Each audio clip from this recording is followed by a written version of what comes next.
નમસ્કાર, હું રાજ. આપ જોઈ રહ્યા છો સ્પાર્ક ટુડે ન્યૂઝ. બોડેલી નગરમાં આજે ભારતીય બંધારણના શિલ્પી એવા ડૉક્ટર બાબા સાહેબ આંબેડકરની 135મી જન્મજયંતિ ઉત્સાહભેર ઉજવાઈ.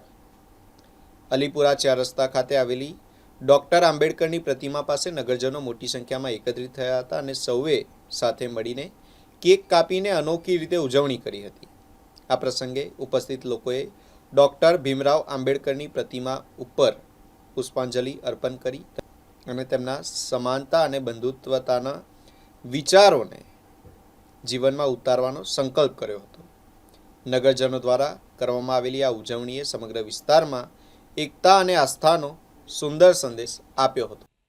ભારતના બંધારણના શિલ્પકાર ડોક્ટર બાબા સાહેબ ભીમરાવ આંબેડકર, જેઓ ભારત રત્ન, બંધારણના શિલ્પકાર, મહામાનવ, વિશ્વ વિભૂતિ નાઓની 135મી જન્મ જયંતિ નિમિત્તે બોડેલી શહેરના આગેવાનો તેમજ તાલુકાના, જિલ્લાના પ્રતિષ્ઠિત વ્યક્તિઓ ભેગા મળીને આજના આ દિવસે સર્વ સમાજ વતી અમે ડોક્ટર બાબા સાહેબ ભીમરાવ આંબેડકરજીને, જેઓ ભારતના કાયદાના નિષ્ણાંત હતા, વિદ્વાન હતા, ભારતના બંધારણના ઘડવૈયા હતા, તેઓને કોટી કોટી વંદન કરીએ છીએ.